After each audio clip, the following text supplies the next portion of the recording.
Hello दोस्तों, welcome back to my channel. तो आज है हमारी स्टिचिंग क्लास का डे 35। और आज हम सीखने वाले हैं सिंपल सलवार की कटिंग, जिसमें ऊपर हमारा बेल्ट रहेगा, उसके नीचे प्लेट्स डलेंगे और नॉर्मल मोहरी जो हमारी रहती है वो हम बनाएंगे। ओके गाइस, तो जैसा हमारा थोड़ा पटियाला सलवार रहता है, सेम वैसा ही हम आज सलवार कटिंग करेंगे। ओके, तो पटियाला सलवार में बल बहुत ज़्यादा रहते हैं, लेकिन सिंपल जो सलवार रहता है उसमें बल बहुत कम रहते हैं। बस यही दोनों में डिफरेंस है। ओके गाइस, तो आज हम उसकी कटिंग देखेंगे। तो गाइस, सलवार की जो हमारी लेंथ है वो है हमारी 36 और हिप साइज़ है हमारा, देखो हिप साइज़ की भी हमें नीड होती है क्योंकि हमें बेल्ट बनानी रहती है, तो उसका हमें साइज़ पता होना चाहिए। हिप साइज़ है हमारा 35 और मोहरी है हमारी 6 इंच। ओके गाइस, तो हमें इन्हीं 3 मेज़रमेंट की ज़रूरत पड़ती है जब भी हम सलवार स्टिच करते हैं। हिप हमें क्यों चाहिए रहता है, क्योंकि हमें बेल्ट बनाना होता है ऊपर, तो उसके लिए हमें हिप का मेज़रमेंट लेना ज़रूरी होता है। जितना भी हमारा हिप रहेगा उसमें हम पहले तो डिवाइड 2 करेंगे, उसके बाद +4 कर देंगे। ओके, ये हमारा सिंपल फार्मूला रहने वाला है। लेंथ हमारा उतना ही रहेगा, मोहरी हमारी 6 इंच है तो 6 इंच ही रहेंगी। ओके, तो इसी मेज़रमेंट के अकॉर्डिंग आज हम सिंपल सलवार की कटिंग करने वाले हैं।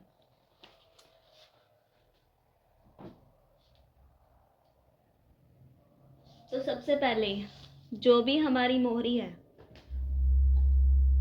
उसको हम निकालेंगे, यानी मोहरी वाले जो पल्ले होते हैं उनको हम यहाँ पे डबल करके निकालेंगे। फैब्रिक को इस तरीके से डबल करेंगे।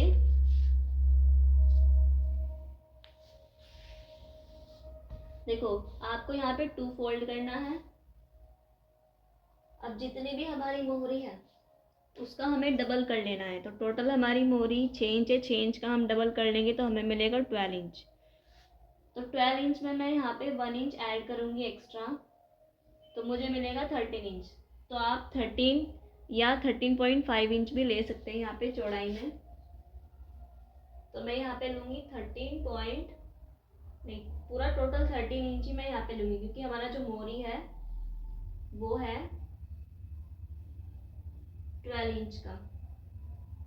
तो पहले मैंने इसको 2 फोल्ड किया। 2 फोल्ड करने के बाद जितना भी मेरा मोहरी है उसका मैंने डबल किया, तो मेरा जो रेडी मोहरी है सलवार का वो मेरा 6 इंच है। लेकिन 6 को मैं अगर डबल करूँ, ऐसे डबल करूँ, तभी तो हमारा मोहरी पूरा बनेगा इस तरीके से, तभी तो उसके अंदर हमारा पैर जाएगा। तो डबल में हमारा 12 इंच है। ओके, तो मैं यहाँ पे टोटल 12 इंच को 2 फोल्ड कर रही हूँ। उसमें मैंने 1 इंच प्लस किया है, क्योंकि हाफ इंच हमारा इधर से सिलाई में जाएगा, हाफ इंच हमारा इधर से सिलाई में जाएगा। तो हम मोहरी वाले 2 पल्ले एक साथ निकालेंगे। ओके, तो फिलहाल के लिए मैंने यहाँ पे इस फैब्रिक को इस तरीके से फोल्ड कर दिया है। अब यहाँ पे मैं एक सीधी लाइन ड्रॉ कर दूंगी। अभी मैंने ओनली चौड़ाई का मेजरमेंट लिया है, लेंथ मैंने अभी नहीं ली है। तो इस तरीके से मैं यहाँ पे मार्क कर दूंगी।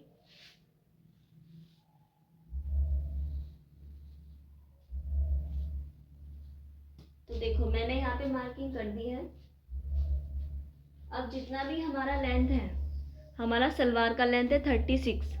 36 में से मैं 6 इंच माइनस कर दूंगी तो मुझे मिलेगा 30। 6 इंच मुझे बेल्ट का रखना है, इसलिए मैं यहाँ पे 6 इंच माइनस कर दूंगी, क्योंकि बेल्ट हमारा ऊपर अलग से ऐड होगा। फिर 36 में से 6 माइनस कर देंगे तो हमें मिलेगा 30 इंच। तो 30 इंच का हमें इसका लेंथ रखना है।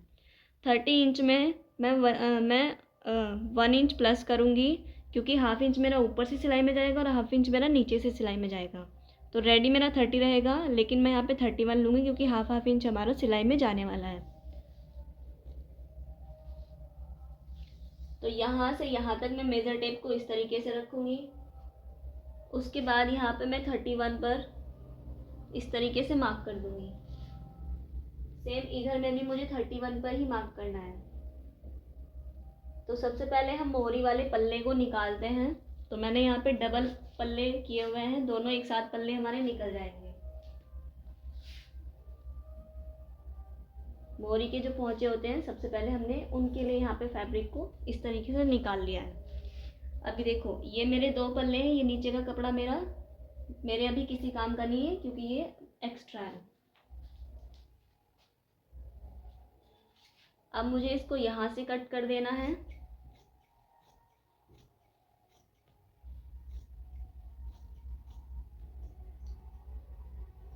और इधर से मुझे पूरा इसको कट कर देना है।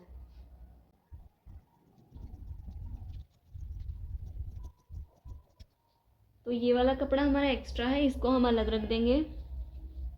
और ये वाला हमारा पहुँचे बनाने के लिए 2 पल्ले हैं, इधर से ये ऑन फोल्ड है, इधर से ये ऑफ फोल्ड है, तो हम इसको ऑन फोल्ड को भी ऑन कर लेंगे, ऑफ कर लेंगे, यानी इसको इधर से भी कट कर देंगे। तो इस तरीके से आपके 2 पल्ले यहाँ पर निकल जाएंगे, दोनों साइड के पहुँचे भी आप बोल सकते हैं। तो देखो ये दोनों पहुँचे मेरे निकल चुके हैं। ओके गाइस, तो इसका जो लेंथ मैंने रखा है वो 31 इंच रखा है और इसका जो मैंने विड्थ रखा है वो मैंने रखा है यहाँ पर 13 इंच। हाफ इंच मेरा सिलाई में जाएगा इधर से भी और हाफ इंच मेरा इधर से भी सिलाई में जाएगा, दोनों साइड से, ऊपर से भी और नीचे से भी। अभी मैं इसको साइड में रख दूँगी। अब यहाँ से मुझे बेल्ट के लिए फैब्रिक निकालना है। जो मुझे बेल्ट रेडी रखनी रहेगी पहले मैं वो निकाल लूँगी, उसके बाद जितना भी हमारा फैब्रिक बचेगा वो हम सारा उसकी प्लेट्स बनाएंगे सलवार की। ओके, तो देखो 6 इंच का हमारा जो बेल्ट है उसका विड्थ रहेगा और 6 में हम 2 इंच और एक्स्ट्रा ऐड कर लेंगे। देखो 2 इंच, 6 इंच हमारा टोटल बेल्ट रहेगा और 2 इंच मैं उसमें एक्स्ट्रा ऐड कर लूँगी क्योंकि हाफ इंच मेरा नीचे से सिलाई में चला जाएगा और 1.5 इंच का मेरा बेल्ट ऊपर से फोल्ड हो जाएगा। ओके, तो टोटल जो विड्थ मैं रखूँगी यहाँ पर 8 इंच रखूँगी, सभी जगह में 8 इंच पर मार्क करूँगी।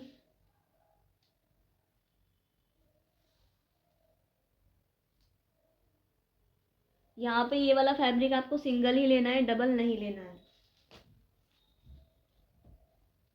अब यहाँ पे स्केल से सीधी लाइन ड्रॉ कर देंगे।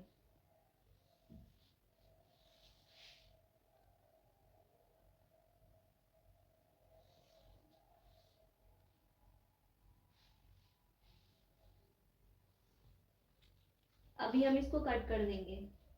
अभी मैंने सिर्फ इसकी चौड़ाई ली है, इसकी लेंथ नहीं ली है। पहले हम इसको कट करेंगे फिर इसका लेंथ डिसाइड करेंगे।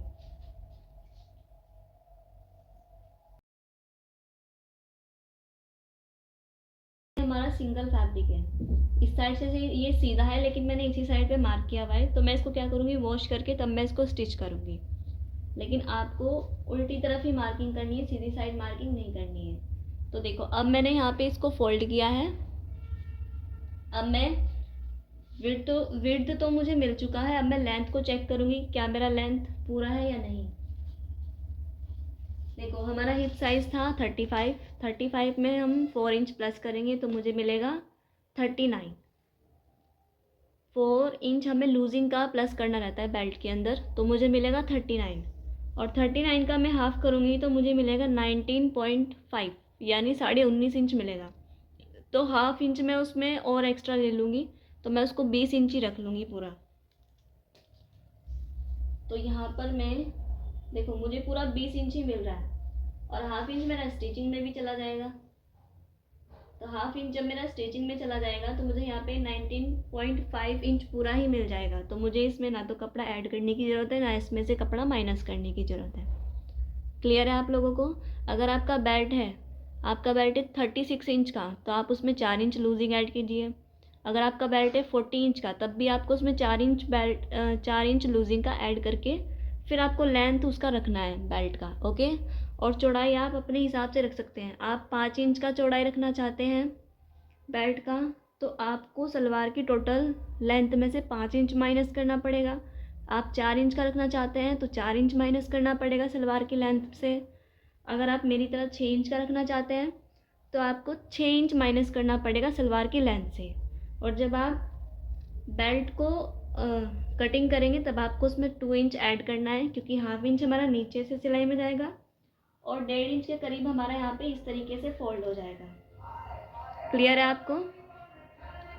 तो ये बेल्ट हमारा इस तरीके से निकल जाएगा। अभी हमारे पास जितना भी फैब्रिक बचा है उस फैब्रिक से हमें प्लेट्स बनाने हैं। तो पहले हम इस पर आयरन कर लेंगे क्योंकि इसमें बहुत सारी क्रीज बनी हुई है। ओके गाइज,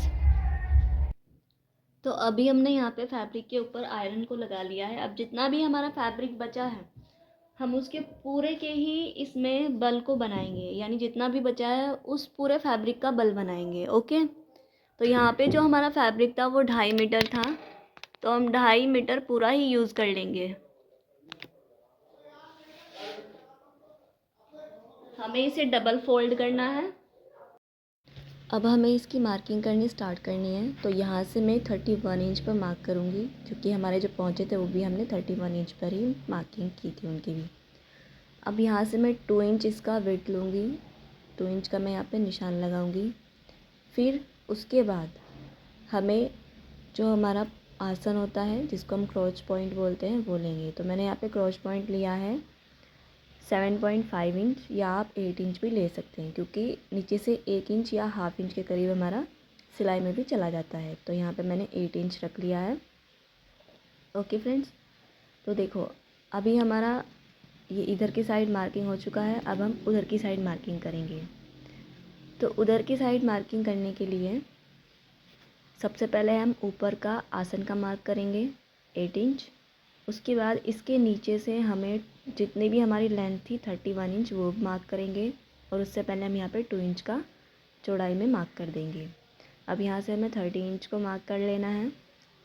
30 इंच क्यों करना है, क्योंकि हमने पहुँचे भी अपने 30 इंच पर ही मार्क किए थे। ओके फ्रेंड्स, तो इस तरीके से हमारे जो है निशान लग चुके हैं। अब जो हमारा इधर साइड में ये जो फैब्रिक दिख रहा है ये हमारा एक्स्ट्रा है, तो इस पर हमें लाइन ड्रॉ करके इसको अलग से कट कर देना है। इसकी हमें कोई नीड नहीं है। ये जो साइड से फैब्रिक बचा है इससे आप बाद में नाड़ा वगैरह भी बना सकते हैं, जो कि आपके सलवार में यूज़ होगा। ओके, तो अभी जो निशान मैंने वहाँ 2 इंच पर लगाया था और इधर की साइड में भी मैंने 2 इंच पर लगाया था मार्क, तो दोनों का आपस में मैच करेंगे और फिर यहाँ पे एक क्रॉस में लाइन ड्रॉ कर देंगे। ओके, कुछ इस तरीके से जैसे कि मैं कर रही हूँ। तो एक साइड का मेरा दिख नहीं रहा है लेकिन दूसरी साइड का दिख रहा है, बट मैं आपको समझा रही हूँ कि किस तरीके से करना है। ओके फ्रेंड्स, तो इतना आप समझ जाएंगे। आई होप आपको अच्छे से इजीली समझ में आ रहा होगा, क्योंकि मैं आपको बोल के भी बता रही हूँ कि मेरा मार्किंग इधर की साइड से थोड़ा कम दिख रहा है और उधर से प्रॉपर दिख रहा है, क्योंकि पूरा फ्रेम में नहीं आ पा रहा है। तो अब हमें स्ट्रेट स्केल लेना है और यहाँ पे अच्छे से लाइन को ड्रॉ कर देना है, कुछ ऐसे जैसे कि मैं कर रही हूँ। तो प्रॉपर हमें वहीं तक ड्रॉ करना है जहाँ पर हमने 2 इंच का मार्किंग किया था। ओके, तो अब मार्किंग करने के बाद हमारा जो मार्किंग है वो रेडी है। अब जो साइड का फैब्रिक है उसको भी हम कट करेंगे, और जो हमारा इस तरीके से फैब्रिक है उसको भी हम कट करेंगे। तो देखो कुछ इस तरीके से दिख रहा है इधर साइड से। ओके, देखो एक साइड का दिखा पा रही हूँ तो दूसरी साइड का नहीं दिख रहा है, और दूसरी साइड का दिखा पा रही हूँ तो इस साइड का नहीं दिख रहा है, क्योंकि फ्रेम में पूरा नहीं आ पा रहा है, कपड़ा हमारा बहुत ज़्यादा है। ओके, क्लियर है आप लोगों को? तो अभी हमें इसको कट करना है। तो जहाँ जहाँ पे हमने मार्किंग की थी वहाँ वहाँ पर हम कट कर देंगे। पहले हमने क्रॉस वाली लाइन कट की, फिर हमने साइड वाली लाइन को कट कर दिया। ओके फ्रेंड्स, अब दोनों पार्ट्स हमारे कट हो चुके हैं। अब हमें क्या करना है, ये जो हमारा ऑन फोल्ड है इसको भी हम बीच से कट कर लेंगे और इसको अलग अलग पार्ट्स में डिवाइड कर देंगे। ओके, क्योंकि यहाँ पे हमें इसको कट करना ही रहेगा, क्योंकि हमें इसको 2 पार्ट में डिवाइड करना है। ओके, तो अभी देखो यहाँ पे एक साइड के पोंचे हमारे 2 निकल चुके हैं और 2 पोंचे हमारे ये हैं जो कि ट्रायंगल शेप में हैं। अब इनको हम एक दूसरे के ऊपर रखेंगे और चेक करेंगे कि हमारे जो पोंचे हैं वो प्रॉपर अच्छे से कट हुए हैं, या कोई छोटा बड़ा पार्ट उनमें है तो हम उसको प्रॉपर मैच करके फिर से कट कर देंगे। यानी प्रॉपर हमें दोनों को एक ही साइज़ में रखना है, छोटा बड़ा नहीं रखना है। ओके, तो इस तरीके से मैच करके हम चेक करेंगे कि दोनों साइड से इक्वल है या नहीं है। तो यहाँ पे मेरा जो पहुँचे हैं वो प्रॉपर मैच करके इक्वल ही निकल रहे हैं। ओके फ्रेंड्स, तो आपको भी इसी तरीके से मैच करके इसको चेक कर लेना है। अब यहाँ पर हम आसन की कटिंग करेंगे। देखो कुछ लोग होते हैं सलवार में सीधा ही लाइन ड्रॉ करके आसन कट कर देते हैं, लेकिन आप आसन या फिर क्रॉच पॉइंट जिस भी बॉटम का बनाएं तो उसमें आपको सेम वही मेथड यूज़ करना है जो आप ट्राउज़र पैंट्स में यूज़ करते हैं। ओके, तो उधर से मैंने 2 इंच वो तो पहले ही कटेगा और इधर से मैंने 2 इंच और ले लिया, तो टोटल मैंने यहाँ से 4 इंच ले लिया। ओके, अब 4 इंच पे मार्क करके मैंने यहाँ पे एक लाइन को ड्रॉ कर दिया है। फिर यहाँ से मैं एक स्ट्रेट लाइन ड्रॉ करूँगी 2 इंच का। अब यहाँ से मुझे क्रॉच पॉइंट बनाना है, तो मैं यहाँ पे 1 इंच मार्क करूँगी। देन उसके बाद मैं यहाँ पे क्रॉच पॉइंट बना दूँगी राउंड शेप दे करके। ओके, तो इस तरीके से जैसे आप ट्राउज़र में क्रॉच पॉइंट बनाते हैं वैसे ही आपको सेम सलवार में भी क्रॉच पॉइंट बनाना है, क्योंकि जब आप सलवार पहन के बैठते हो तो उसमें क्या होता है कि खिंचावट होती है। और आपने देखा होगा कि जब आप सलवार पहनते हो तो आपके सलवार में बहुत ज़्यादा क्रीज़ बन जाती है, तो वो इसी वजह से बनती है क्योंकि आप जो है वो सीधा ही उसको कट कर देते हैं, यानी सीधी लाइन ड्रॉ करेंगे और उसको कट कर देंगे। यहाँ पे आपको कोई क्रॉच पॉइंट वगैरह आप बनाते नहीं हो। मैंने बहुत से लोगों के सलवार में देखा है कि कोई भी क्रॉच पैंट नहीं बनाता है। तो आप ये वाला मेथड ट्राई करके ज़रूर देखिएगा। इस मेथड से आपका क्रॉच पॉइंट एकदम परफेक्ट बनेगा। ओके फ्रेंड्स, तो यहाँ पे प्रॉपर हमारे पूरे सलवार की कटिंग हो चुकी है। तो कैसा लगा आपको कटिंग मेथड, कमेंट करके ज़रूर बताना। ओके, और अगर आप हमारे चैनल पर नए हैं तो चैनल को सब्सक्राइब भी कर लेना। ओके गाइस, मिलते हैं नेक्स्ट वीडियो में, तब तक के लिए बाय बाय।